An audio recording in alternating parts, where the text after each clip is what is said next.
Ladies and gentlemen, now it's time to roll out PM 2.0 with an inspiring session. And to deliver it in our midst today, we have Ms. Aparna Chandrashekar. She's an independent facilitator and a HR consultant.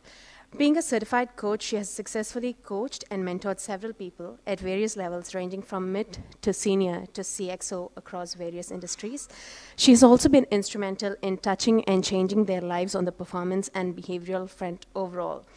She is the recipient of the Women Thought Leader Award for her contribution in the field of training and coaching from the HR Thought Summit by Raise Global at the IIM Bangalore in September 2015. We're definitely eagerly waiting to listen to your experience. Over to you, ma'am. Please go. Okay, so when I got invited, my protest was, I don't know the first thing about project management. I know very little about project management. And Kaushik, my friend here, said, all the more reason you need to be there, right? If you don't know something, you go learn, right? And here I am, very happy to be amongst you. And you must be wondering, what the heck is that? Any guesses? Scrabble, but why Scrabble? Absolutely, you rearrange it, you form something new. So life throws things at you, and then you rearrange things. So I'm actually going to be talking, not pearls of wisdom. I know you have a notepad and everything handy, but maybe you'll take down 2 lines, I hope. But I'm going to be talking about what happened to me. Part of the reason I'm here is that I changed my career 3 times. And that I think means embracing change. Therefore, I'm here. Okay, so I'm going to tell you a story in 3 parts. First part being the beginning, like all good stories. But before I get to my story, I thought I should start with another story. Because we're at the Hilton, this one seemed appropriate.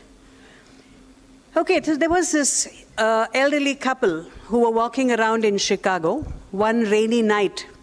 And some of you may have read this. They were looking for shelter from the rain, and they walked into this middle-class kind of hotel and asked for a room. Because of the weather, the hotel was full up. And the front desk clerk, a young man, said, I'm really sorry, we don't have any rooms left. And just as they were about to turn, he said, but sir, I cannot turn out a couple like you. May I offer something? May I offer you my room? It may not be classy, it may not be very comfortable, but it'll be clean, and it'll protect you from the rain. They were hesitating, and then he said, no, please, I insist that you shouldn't be going out in the rain, and they took the room. The next morning, as they were leaving and saying their byes, the man said, young man, you have great attitude. Someday I'll build a hotel for you to manage. So the young man was very happy. He smiled and said, okay, sir, thank you. And he forgot all about it. 2 years later, he got a letter. Those days it was handwritten letters. Handwritten letter with tickets to go to New York. Man didn't remember too much.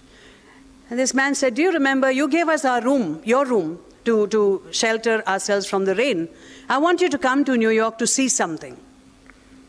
So he said, okay, it's over a weekend. I'm not working, let me go. He went to New York, and he met this person. Truly enough, it was this elderly person that he had offered shelter to. He said, come with me, and took him for a walk. And then showed him this huge fancy hotel and said, now this is the kind of place you should be managing because you have great attitude. I built this for you. Come on, and here's your offer letter. And this is a true story. That hotel is the Astoria Waldorf, which is related to the Hilton. That's why I thought I should start with that. So attitude really is everything, right? Scrabble, you can get letters. What you do with what you have makes a difference. Okay,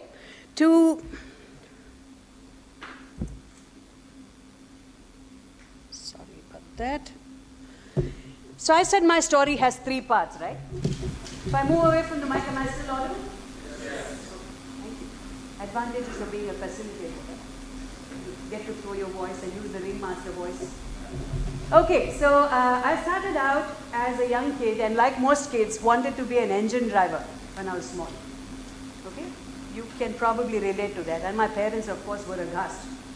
The good part was that love didn't last long. Soon it became a truck driver.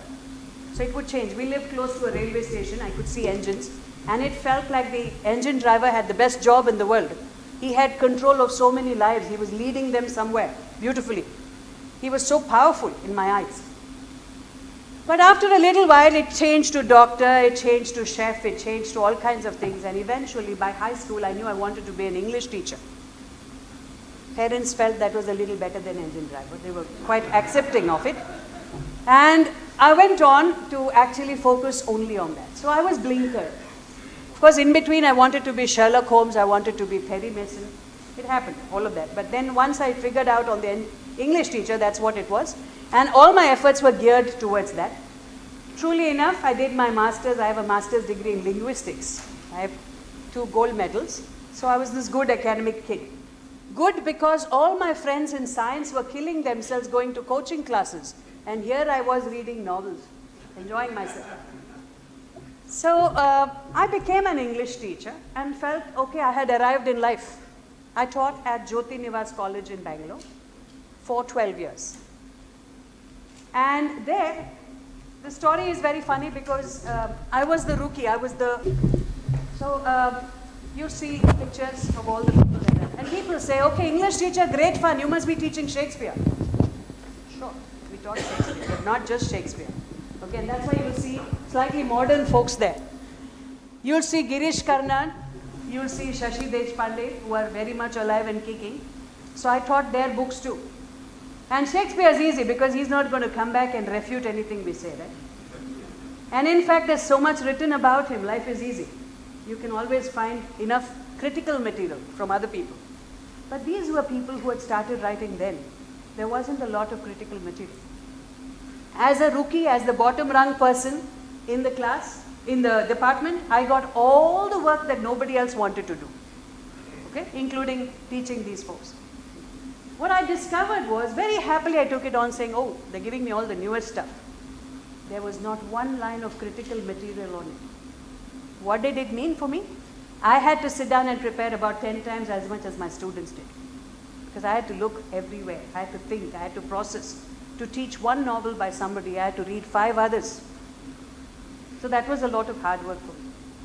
I was also what was called the eager beaver in college. If you do work, and most of you would agree to this, you'll find that more work will find its way to you. Right? That's exactly what happened. So I was part of the magazine committee, the students advisory committee, the teachers welfare committee, picnic planning committee, you just name it and add the word committee behind it. I found my plate was kind of full. It was also extremely hierarchical. So while you were part of the committee, you couldn't disagree with anything that the principal had already made up her mind on. Soon I learned that it doesn't matter what you say. Yeah? So that was what life was like. I had to wait in line to get a 10 rupee, photocopy permission. I had to wait in line and get signature. To go home 1 hour early because if my child was sick was a challenge. So all this very intellectual stuff on the one end and very mundane, low-end stuff on the other were struggles. But I survived there, I was very happy. And here are my learnings from there. So in the 3 parts, what I'm going to do is, this is what I did for a living, and this is what I learned from there. And you'll see the very first one. So when I first said no to sister principal, everybody else looked at me like it was blasphemy. How can you say that? I was new, I didn't know. So I stuck my neck out and I survived. So once in a while, it's okay to take a risk. Yeah, so stick your neck out. I was absolutely bottom rung, doing absolutely rubbish work. So there was no way it could get worse than that. Right? There was only up. So there was this cockiness about it to say, hey, it can't get worse than this. It has to get better. So that's why I've highlighted that in there. And you'll see my next one says, hard work sometimes pays. Now, why do you think it's sometimes? You've grown up, I'm sure, being told hard work always pays. Hard work gets you more work. Yeah? But I started learning to work smart instead of just hard. So hard, all right, but smart too. More visible stuff, more stuff that I knew I was good at. Started doing that.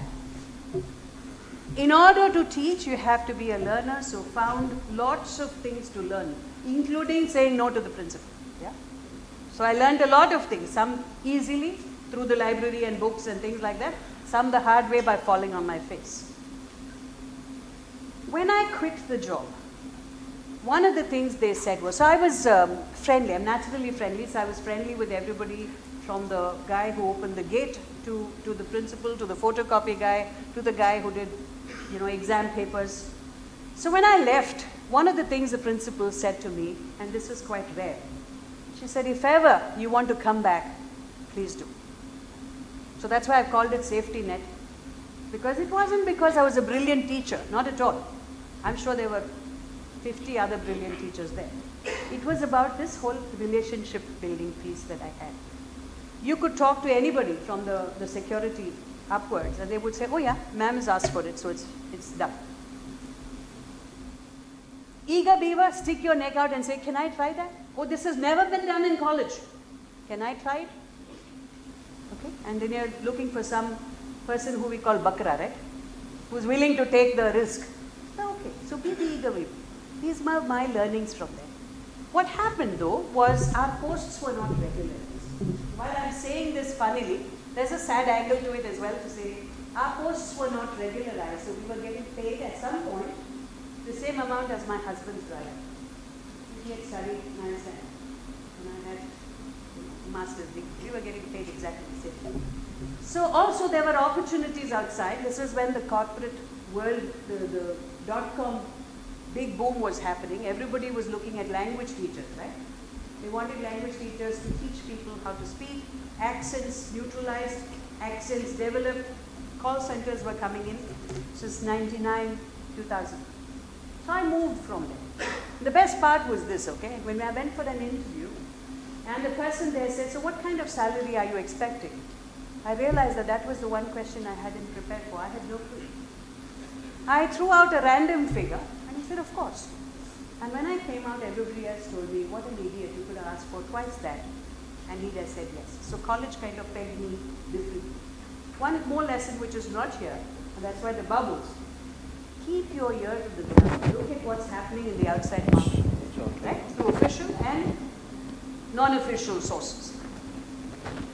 Okay, as if this wasn't enough, anyone who's familiar with Bangalore will identify with this. I chose to work in a glamorous place called ITPM. Anybody familiar with it? It's like your tidal tech park with a little bit of dash of Hilton in it in 2000. Okay? So it had very glamorous corridors, very glamorous parking. Everything about it was glitzy. ITPL was 26 kilometers from where I lived. I used to drive in a non-AC Maruti car, no music system, nothing. Huge highway, ring road. If the car stopped, there weren't any shops or anything like that. If you needed to take water, you needed to have it in your car. Not anymore. It's not the same ring road anymore. It's very, very crowded now. When I moved there, everything about it was an eye-opener for me. I used to stand and wait for permission to photocopy. Here I had access to internet. I had access to all the learning in the world. It was a fancy American company. And there was what we call a free lunch too. They actually gave us snacks and lunch free. So I was wide-eyed and, looking at everything the first time I went there. I joined as training manager. And I had to help set up a training team. So I was hiring people. I was looking at putting together materials. Needless to say, I was juggling. So the penguin there shows you that there was plenty of money, at least in my eyes. From college, that was plenty of money. Opportunity loss is a different story. I had to juggle so many things because I had a growing child. And it would be about 7:38 by the time I got back from ITPL. And she would say, I need blue chart now, otherwise my teacher will punish me. So it gave me this whole thing of buying a lot of stuff and storing it. So you eventually learn to cope, but it was not the easiest thing. But I have something interesting to tell you about this particular organization. We had a very, very, very drop-dead, beautiful American boss. We were 4 people reporting to her. I was one of those. And while she was drop-dead gorgeous, she had a very vile temper. And our Mondays began very auspiciously because we had what is called the dreaded Monday meeting. Monday, 8:30 sharp, we would have our meeting to say what went well last week, what didn't go well the next week. And here was someone from an academic background. I had not heard the word appraisal. okay, until I went into that organization. I said, what's that? And then they said, oh, it's to see whether you do well in life. So I said, yeah, okay, but in college, they never did that. Okay, so students would say, okay, she's, proficient in her subject, or she's reachable and she's approachable, but that's about it. There was no formal appraisal at all. And here I was being measured every Monday. Okay, it was a stunner and a shocker for me to say, okay, maybe I'm responsible for my own performance. So it put my tail on fire. I had to ask a lot of questions to say, what exactly am I supposed to do this week? So they gave me a job description, something again I didn't have in college. Okay, college you just did about pretty much everything. And in these dreaded Monday meetings, there were times that she would really lose her cool and fling a sheaf of, papers at whoever was there, a report that we gave it. Hasn't happened to me firsthand, and I thank God for that. But it was very, very unnerving even seeing it happen to your colleague. Somebody 35 plus, middle-aged, kind of, respectable, well-learned and everything, being thrown. And one colleague, I'll never forget this one, okay? So one particular Monday, she looked at my colleague's report and said, this is bullshit. And then she put it behind her bottom. I'm not joking. I'm just trying to tell you, and suddenly you'll realize that your boss probably seems like an angel. Yeah? Okay, so she actually did that. But what it started doing, so my ears go red when I'm angry. And when I saw this happen to my colleague, I was red, didn't know what to do, didn't open my mouth at that point. But it was a lot of learning. And as if all this was not enough, we had a very hostile takeover. The entire senior leadership was sacked, and a new team came in. There was a lot of trimming and cutting, letting go of people. So if you said bye in the evening, everybody will kind of stand up from their desk to say, what kind of bye is this? Is it like just today bye, or is it really big bye? Okay? I'm not joking. That was the kind of uncertainty that we lived in. Eventually, the strong ones survived, and those who dropped by the wayside did. But it was also a lot of learning. So for me, that is what you call the test by fire, right? I was really at the firing end. Gave me a lot of stress and anxiety. Okay, didn't pop pills, but learned to manage it. After that, everything else seemed like cakewalk. I lasted there a longer time than a lot of other people, through 2 sets of managements.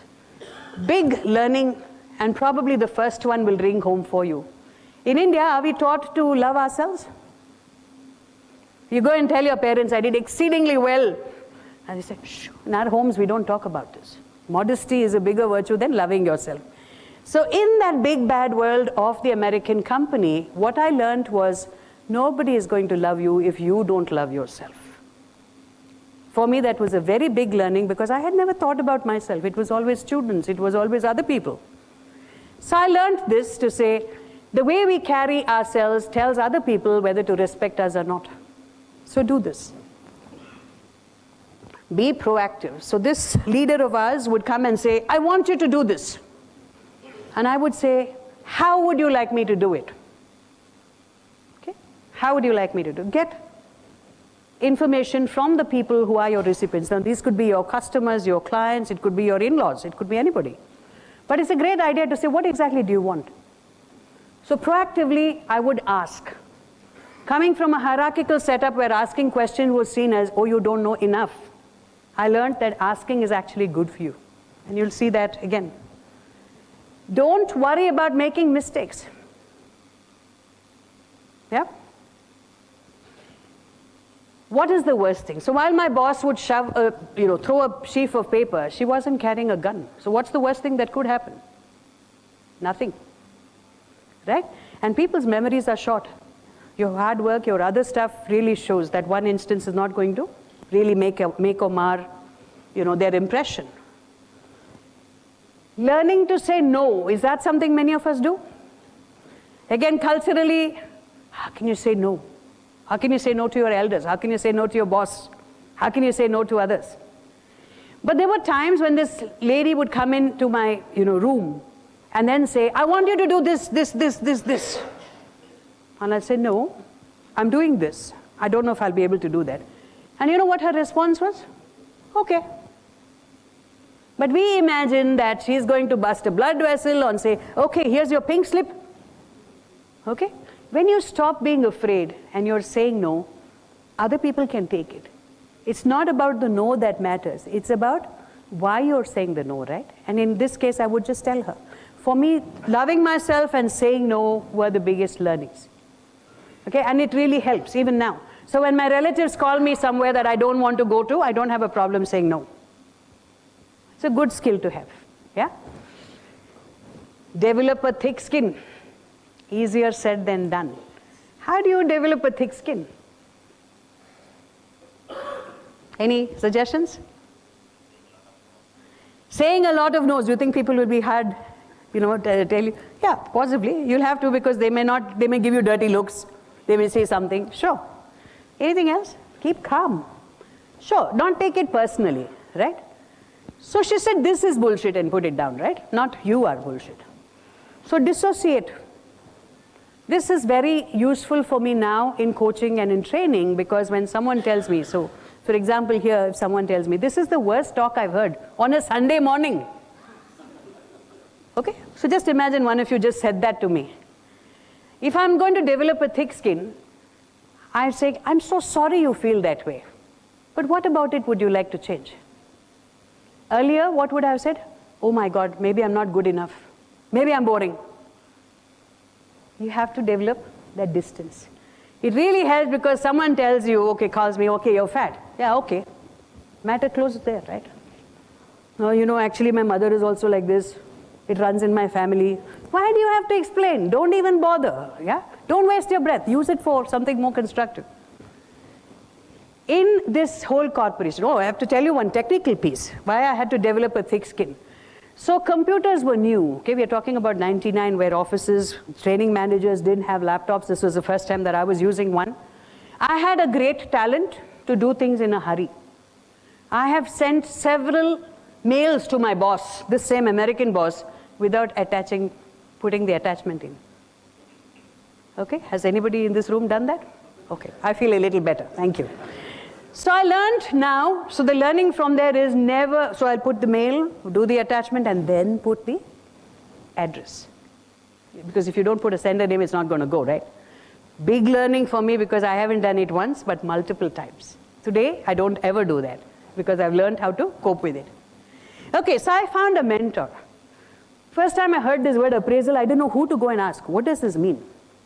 So I found somebody who had had equal number of years of work experience, but he had worked in the corporate. So I went up to him and said, look, I'm going to ask you something. It's a silly question maybe, but it's very important for me to understand. What is this appraisal business? And I found that every single time I chatted with him, he was an expert in some fields.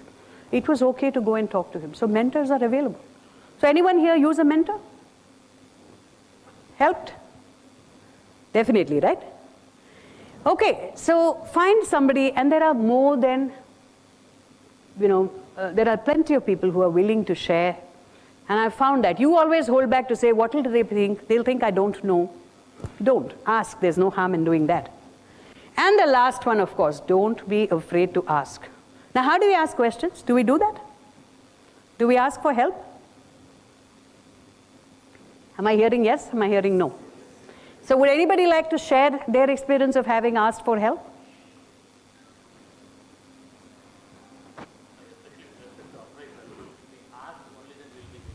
That's the rating.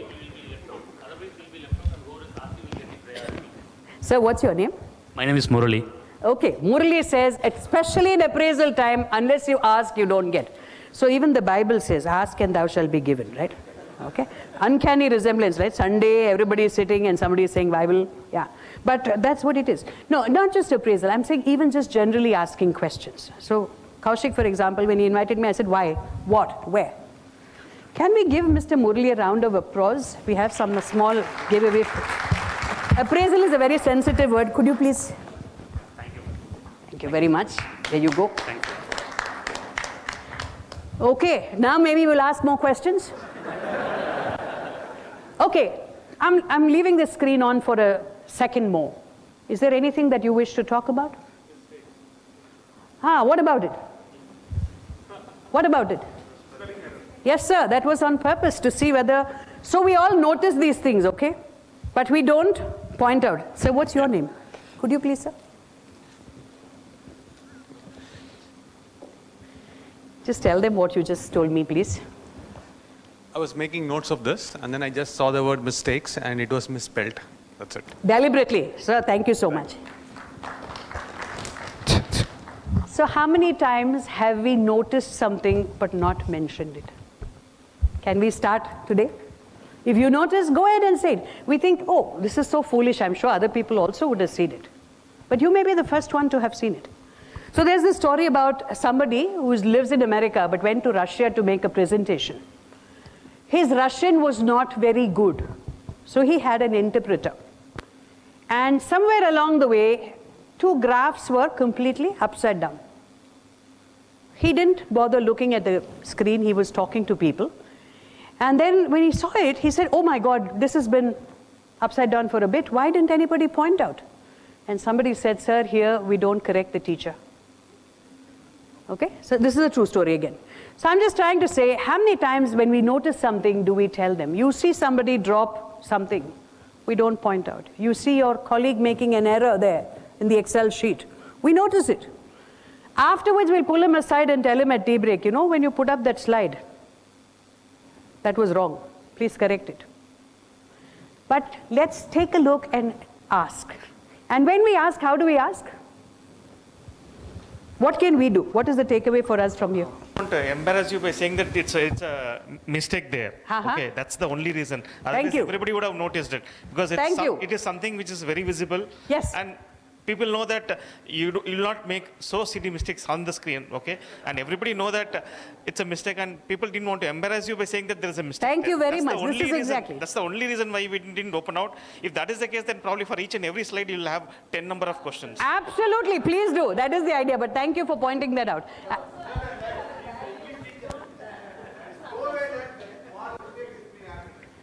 Thank you. Absolutely right. You know, you're talking about values. She says in our values, Yeah, when somebody is called there, that's the respect that you're giving them. That's right, yeah. Fantastic.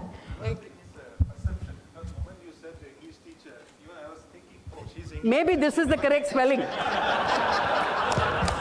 Absolutely, absolutely. So that was deliberately put there to wake you up, and see, I'm very happy that it's generating so much discussion.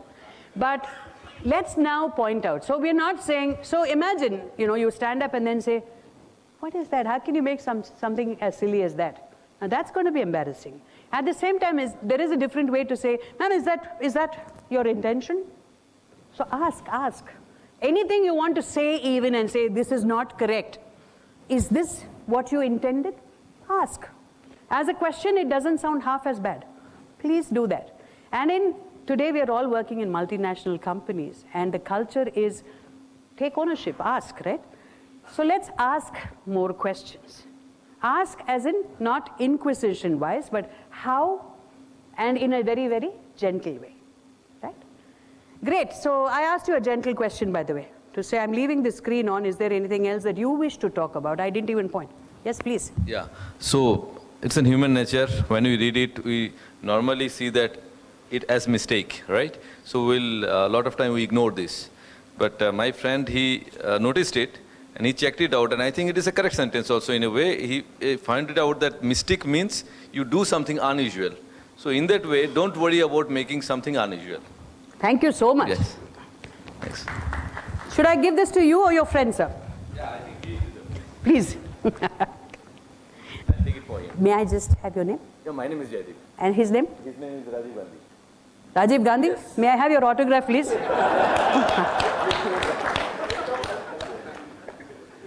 Come, Rajiv. Come, Rajiv. Please give him a nice round of applause. Thank you so much for that part. Okay, so also there was something else that I did. I used my time productively. It makes you wonder, right? Have you ever gone to work thinking, am I doing the right thing? Is this the job for me? Am I on the right track? Absolutely. So it happens to all of us, right? What I did at that time was took a lot of online tests, and I'm sure you can do that too, to find what is my strength. And I found that I would die if I were to do a job which doesn't allow me to interact with people. Put me in a far corner with a super fast computer and say work all day, I'll probably wilt and die on my own. You don't have to do anything. I thrive on human interaction. So I found that that's the kind of job that I want. And what's the kind of, so teaching, training, coaching seemed to be the appropriate line for me.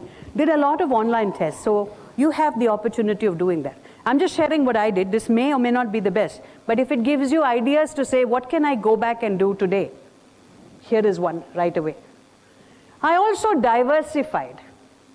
Okay, so some of us like to be thinking of this as, hey, I'm a language specialist, or I'm a Java specialist, I'm an accounts specialist. But have you sat in other people's meetings? Each of us believes that our job is tougher than the next person, right? I actually went and sat in this corporation on operations meetings and discovered that they had huge challenges. So one of the things that happened was I was responsible for training people, and I complained to the recruitment department to say, hey, you're not bringing in the right people. In Tamil, they have a saying, right? Yenda kalyanam pannikala? What is the other half? Why did you not get married? So the guy got hold of his hand and said, you be my wife. So if you ask a question and say, why is this not done? Hey, please do this. So people don't ask partly because of that. In Tamil, there is a saying that, okay? Why did you not get married? Okay, you be my wife, so you take it on, that additional work that we are talking about. I diversified by, immediately the recruitment thing also came into my portfolio. So you bring in the kind of people that you want to train. So I had to devise tests. There are two kinds of people, right? One who get shaky when there is a challenge, and one who get charged. So I don't know, some of you who deal with your own kids, you'll have kids who say, hey, you can't do this. And they'll say, I'll show you. And there are other kids who say, you can't do it. They'll tamely say, yeah, I can't. So you have to see who you're dealing with. You have to multiply. So I'm definitely one of those, when you tell me you can't do it, I'll do it. So they said you can't do recruitment. I actually brought in a crop of people who were better than the previous set. And in training, they performed well. In operations, they performed well. So recruitment kind of permanently became my portfolio. So here too, one by one, bits were getting added. I used to sit in on meetings that had nothing to do with me. You would have credit card sales, and I would sit there listening to what they're saying, listening into calls, because I wanted to understand. No pressure, just find 15 minutes a week, half an hour a week, to sit in and listen to something or observe something that is not part of your core area. Right? That really helped me because I diversified. I became technologically advanced, did Excel workshops, ensured that I sent everything with attachments, was able to play around with PowerPoints, all of that, learned all of that there, diversified nicely. I'm sorry? You don't have to worry about attachments anymore, because in Outlook nowadays you get a prompt. Exactly. Those days we didn't. You're absolutely right. Those days we didn't. Plus, I think people understand, though there are people who still send things without attachments. I've had one as recently as last week. There was supposed to be a report and there was no report. So I'm looking everywhere to see, is it hidden somewhere? Okay, 10 minutes left? Okay, thank you. So I'm going to move a little faster. The big thing was building your network. So you've heard this a zillion times, right? Building your network. So I'm moving a little faster. Today is a great opportunity for you. You have met people here. You have a lot of people that you haven't met. So, when the kickoff happened, he said, turn to your right and talk to the person next to you. I'm sure at tea break, you'll talk to the person on your left as well. So this really helped because in ITPL, we had a cafeteria down. And when you start observing people who are not your core area, you actually make friends from across teams. Okay, so IT folks were my friends. Other folks were, networking folks were my friends. All of them became my friends because I used to sit with them. Sorry, one point that I missed, I wanted to tell you about the ask part. When you ask for help, and people love helping. I have a film clip for you. Just want you to, you've probably already seen this. Just one moment, don't start it, please. This is from a film called The Pursuit of Happiness. Many of you would have seen it more than once. If you haven't seen it, my recommendation and your takeaway for today is, please do go and watch it. It's the true story of a gentleman by the name of Chris Gardner. Now, what I'm sharing with you is not just my experience. Other people have done far, far, far more. And Chris Gardner had everything against him. He's been arrested a little before he has to go for an interview. And as he's going for an interview, look at this experience. It's a short clip but he's dressed in shabby clothes because he was painting his apartment and gets arrested before he goes for an interview. And see how he behaves. So look at the love for yourself. Look at the respect that he gives himself despite everything being against him. How does that resonate with what we've been talking about? What happened there? Everything's loaded against him, right? He's dressed poorly, he's completely out of place in that place. What does he do? Confidence, absolutely. Think positive. Project yourself positively. So I think one takeaway for all of us today. Yes, please. In what sense? Absolutely. Absolutely. May I give him a t-shirt, please? The gentleman at the back. The first answer beyond third rows. I hope that tempts you all to say something. Front, okay? I'm sorry? No, I was just asking him to come up in front. Yes, please. Sorry, Kaushik. Thank you. Sir, what's your name? My name is Shravan Kumar. Shravan Kumar. Congratulations. Thank you. Absolutely. Something else, thick-skinned? Yes, sir.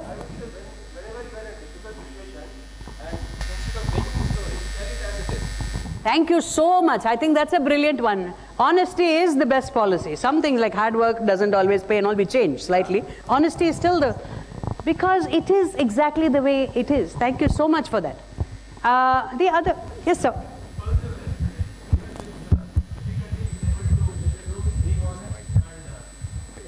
Fantastic. Absolutely. So you were going to say something? Positive attitude, because finally he was telling that he was pointing out about the absence of shirt. Right. But he said the good quality of the pant. Look at the processing, right? The He doesn't answer right away. Thank you. Yeah. Doesn't answer right away. He processes it and then says he must have had on a really nice pair of pants. Okay? Sense of humor, please keep that, because that's what people relate to immediately. And I could see all the faces softening and smiling. Sir? Project, what is good in you? Absolutely. So he says class of 12, no big deal. He says, but I was also first in a class of 20. I think this is a very important thing, because in India we are taught modesty is important. Sure, modesty is important. If factually we all go back and reflect and say, what is this that has brought us this far? Flaunt that. We are not asking you to invent. Did you know that research says 89% of all resumes are doctored? No, they are. Okay, but you don't have to do that. We're not talking about doctoring. We're talking about putting forth our achievements, not waiting for the other person to ask. So when did he do that? He saw that the gentleman's interest was flagging, right? He kept it and then said, yeah, I'll say. Then he had to say, can I say something? Did you see proactiveness? Because he knew the interview otherwise would have been closed right there. So let's look at ourselves in a little more kinder light. Let's project. So may I request you to do one thing when you get back today? Sir, please. Sorry, I didn't look this side. Sorry. I had this instance in 2007 when I had to interview somebody who was very senior. And this person could not go home and prepare. He came from the airport because the flight was delayed. There was this moment when, in all you are an interviewer, so you ask for a resume. He looked for a moment. He knew he was not carrying it. And he made something that changed my life. He said, just Google my name. Oh my God, okay. I think that's a really big one. Ever since that, I was determined that someday to someone, I should be able to say that if Google my name. And today, I'm there, almost. I think we should give you a round of applause. Sir, may I please request you to come up? I think you just made my day. Now I've learned something fantastic. Those are the moments which change people, you know. Absolutely. Humbles you, at the same time tells you what to do. I agree. I also learned how to interview people. Fantastic. So, say your name. Ilango. Ilango, thank you so much. I think we'll remember the example, definitely. Thank you. So wear your achievements proudly, happily, please. Okay. Yes, sir. Another, I don't know how many of, if you really look at the movie, Pursuit of Happiness, it's, I think, kind of coincidence, I would say. people have to look at the spelling of the happiness in that movie. Absolutely, thank you. Like mistakes, there is a Y there, and it bothers him, right? Every single time he goes to the daycare, he says, change that spelling. Can you pull up the PPT, please? Fantastic. So now we're really getting it going. It feels like a Sunday morning. Okay, so why did I play that? Because the next piece is probably the one that is my favorite. You know, in the school system, Indian school system, you can't get to 7th standard without passing 6th standard, right? So that's what happens. Like I left college and moved into the corporate world, one fine day I had an epiphanic moment. So in my poetry classes, I had read that. What is an epiphanic moment? Like Buddha under the Bodhi tree. Suddenly you have this moment of wisdom. I said, what am I doing in the corporate world? Let me do what I really want to do, which is help people. So my dreams were not wrong. Engine driver takes people to their destinations. And that's what I wanted to do. I realized that I was now ready for a slightly different career. Gave up my corporate career. I used to be vice president of a company called AXA. Gave that up, wonderful team, lot of learning from there, and moved to coaching. When I moved, in AXA actually, my portfolio diversified only because of two things. I had a wonderful boss and a boss's boss. So they said, what do you think it takes to run an HR department? Any answers? I don't have qualifications in HR at all, but I used to be vice president of HR. Empathy, understanding, good?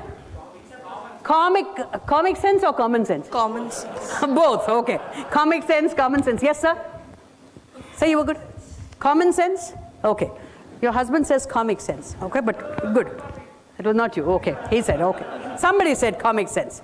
Okay, so you need that. He said exactly that. He said, what do you think they teach us in XLRI in our MBAs? They're genuine intent to help people and common sense. And those you have, so you don't have to worry. Gave me a lot of confidence when he spoke like that. So just to alliterate, I started with professor, I've started with professional, and therefore I moved to philosopher. I've not gotten there yet. You can see my feet are firmly planted on the ground. I'm not levitating or anything yet, but I hope to get there someday. But as a coach, what do you think are some important qualities that one must have? So I went and got a certification. As part of my diversification process, I did one certification every year. So I went and did things that are useful to me, things that are not useful to me. Okay? As diverse as learning scuba diving at the age of 40. Okay? Went and did that, and what's the use, somebody may ask.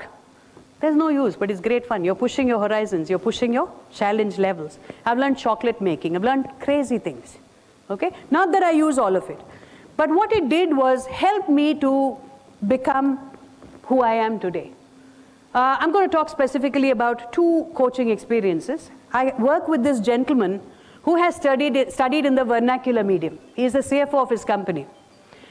He's not very confident in presenting balance sheets in English. So there was this whole thing of holding back. All I had to do was work with him to say, it's no big deal. Beyond a point, he was a subject matter expert. And if people listen to him for more than 2 minutes, they overlook the accent or the fumbling or anything like that. All he needed was a little bit of a healing touch.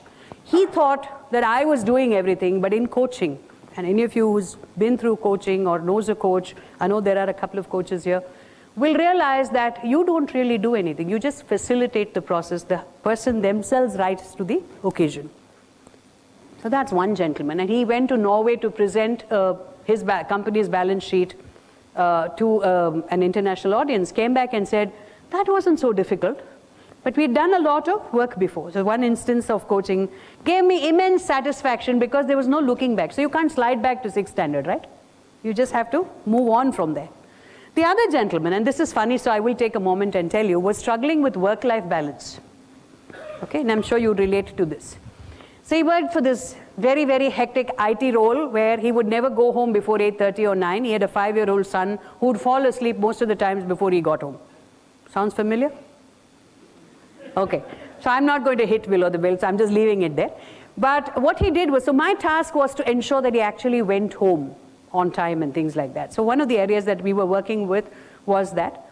I had given him a task. He used to be in Hyderabad, so I used to meet him every 3 weeks. I had given him this task of going home early one day, surprising his wife and child, taking them out to dinner, and coming back and reporting to say, how difficult was that?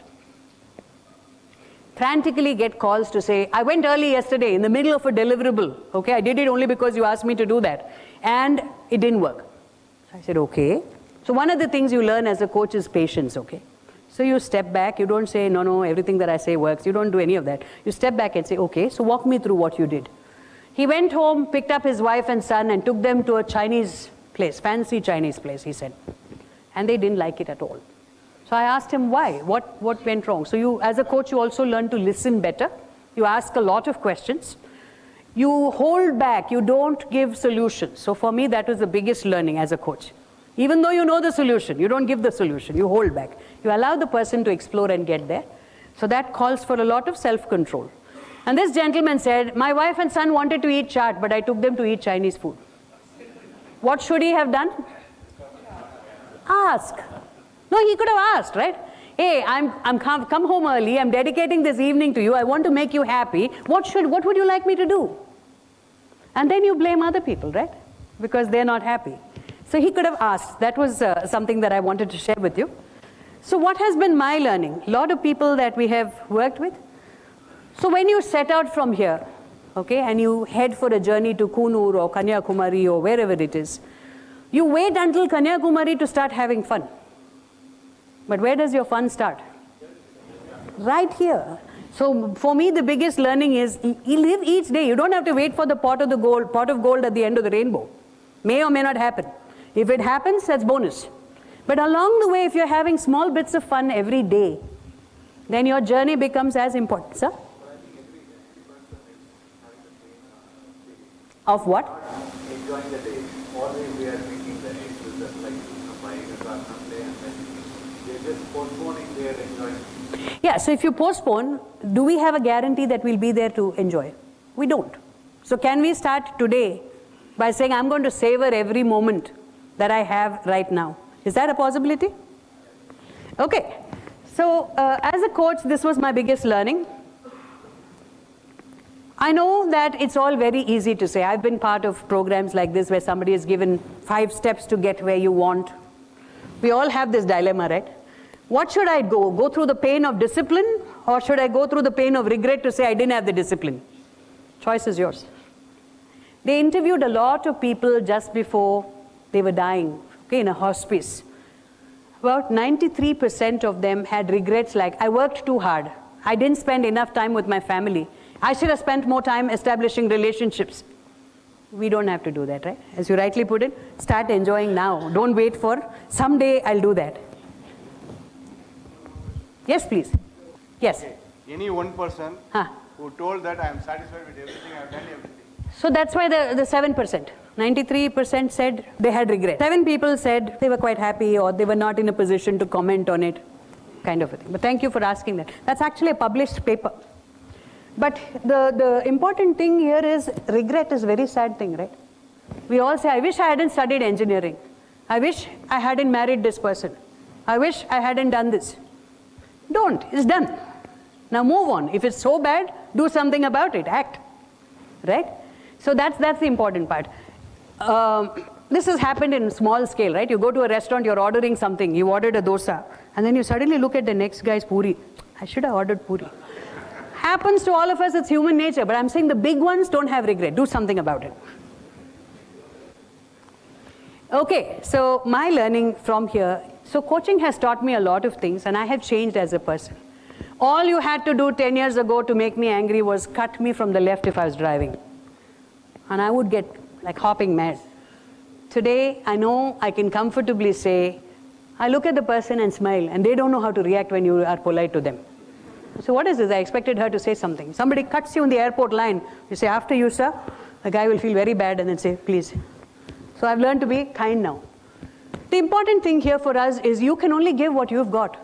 So if you want your children to be polite, you need to be polite. You want to give something to somebody in terms of time or effort, you have to have it first, right? How can I give Dhirubhai Ambani's wealth away? It's not mine. I can only give what I've got. So develop that. Accumulate things along the way. Maybe it's a talent, maybe it's a skill, maybe it's a technology, whatever it is. Start accumulating that. But you can give people things that come free. What are some things that might come free?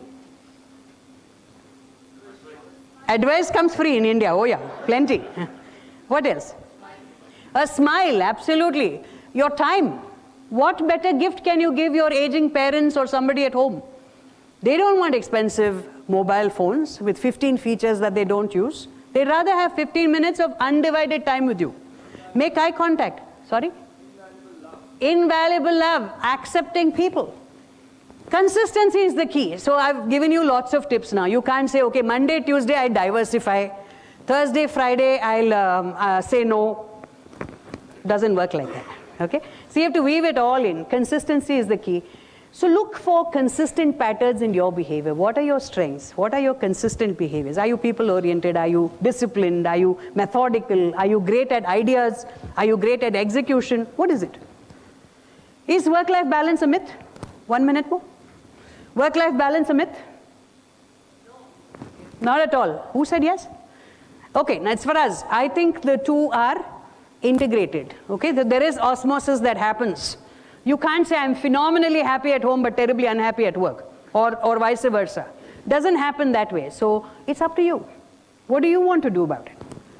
Evolving and learning, we've talked about. Make a difference. Volunteer 2 hours of your time per week for something. I think that should really help. It makes a difference. So the footprints in the sand are nothing but that. One of the best ways to heal and become a better person is actually help somebody. Monetarily, physically, read for the blind. You can do so many things. Just 1 hour a month even. It starts helping you. Plant a few seeds. Plant a few trees. Take charge. The little cutouts there at the bottom are relationships. So what are 2 things that you can do today to build relationships, to sustain them? Don't wait for the other person to call. Excellent. Offer help. Make eye contact. Don't, keep talking. Let's not do that, okay? Let's make eye contact. Let's look at people. Use names. Yes? Please. What used to happen earlier is like I used to spend more than 3 or 4 hours like considering the work-life balance, right? I used to come home and I used to spend a lot of time with my wife as well as my kids. So at some point of time, yes, they were happy, but they were not very happy because I used to spend a lot of time asking them a lot of questions and putting my, maybe bugging my son to read more chapters or something like that. So at some point of time, I realized that I'm spending more time with my family than the thing. Then what I used to do is I just spend 5 minutes, that 5 minutes of hug and kiss my wife and probably just taking care of my son during having dinner, right? That gave them a lot more happiness than me being with them for more than 4 or 5 years. 4 hours. So that's what I've learned. Wonderful. I think that we should give you a nice round of applause there. Absolutely. Quality of time, right? And what you do in that time. So I also work with people on the verge of retirement. Their wife doesn't want them home. The kids don't want them home because in the early years, they've not invested in that relationship at all. I've actually worked with their spouses as well, and some of them say, I don't know what I'll do with this man. He's home all the time. For women too, okay? It's not just men. And the kids say, my God, he's going to be home all the time monitoring my calls. Okay, so we have to build that relationship. You don't want that. You don't want to be remembered for that, right? Question? Just to add that, yes, please. It's called a role play. When you move out of the office, don't be a project manager at home also. Be a father. Exactly. And husband. Absolutely. So you switch gears, right? Exactly. Yeah, beautiful. Give more happiness to them. Especially project management, because it actually gives you milestones and things that you really want to do. You don't take your eyes ever off the goal. So that's an important thing. So all of you have that in common. Okay, so I'm going to ask you to do, this is my philosophy in life. I wanted to be a pilot. I didn't tell you that when I said engine driver. Your attitude determines your altitude. How high you want to go is entirely in your hands. The young man who gave his room as shelter had phenomenal attitude, right? And it took him places. The same way, it's up to us. We're in the cockpit. We need to take charge. Are you comfortable with that? You may find some of this familiar. So this is actually a summary of everything that I've said. I'm not going to say much. I'm just going to leave it there in the interest of time. But the 7 habits, you can see what I've spoken about. And I didn't know that. I had done that in my life, learned the hard way, like I said.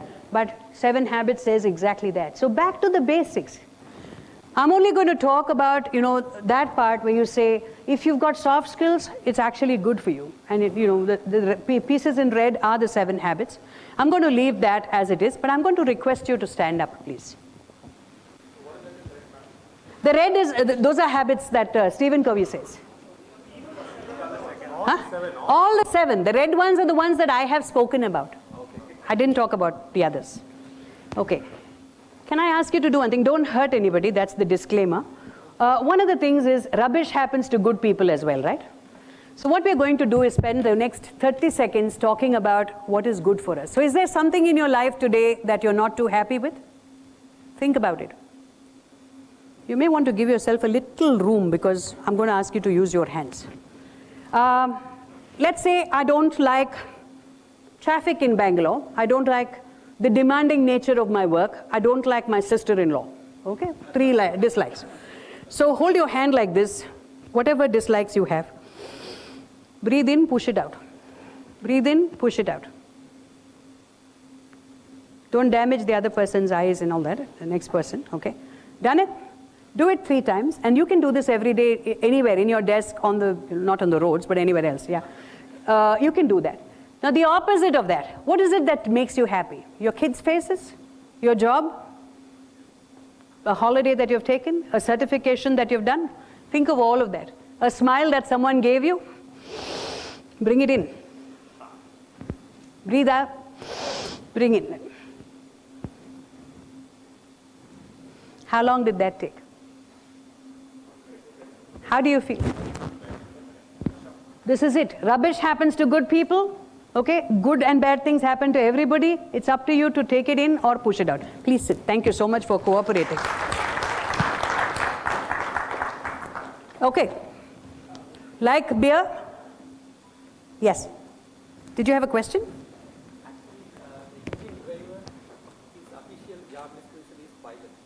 Thank you. Engine driver's official job is pilot on land. Yeah? Okay, so this is my philosophy for you. I'd like to leave you with this. Like beer, life is best when you chill. Okay? I was going to go into that, but I'm not going into all the details. We found your magic. Find your mojo was what you did just now. Find your magic. Okay? Your pizza of life is what do you want to put in it? Soft is hard? Hardik Pandya? No, soft skills are really the ones that get you the most results. Thank you very much. If you have any questions, I'll be around, so you're welcome to ask me. I'm not going to eat into your tea break I think you have now. But if you have questions, I'm happy to answer them. Thank you very, very much for allowing me the opportunity. I've had great fun. Thank you.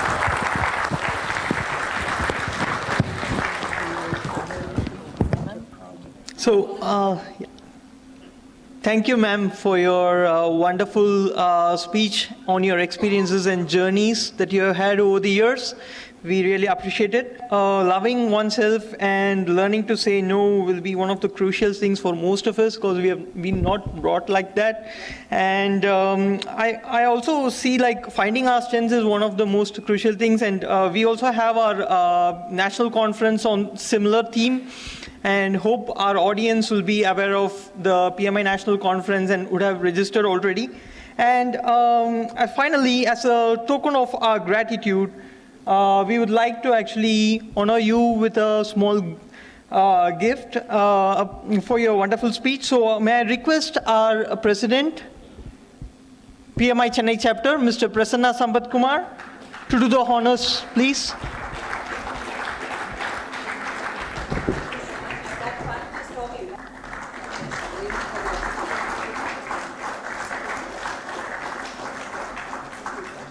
Some years ago, I would have said it's not easy. Sorry, I'm the only woman speaker. Sorry, I'm the first speaker. I learned to love myself. I'm not saying any of that. Remember.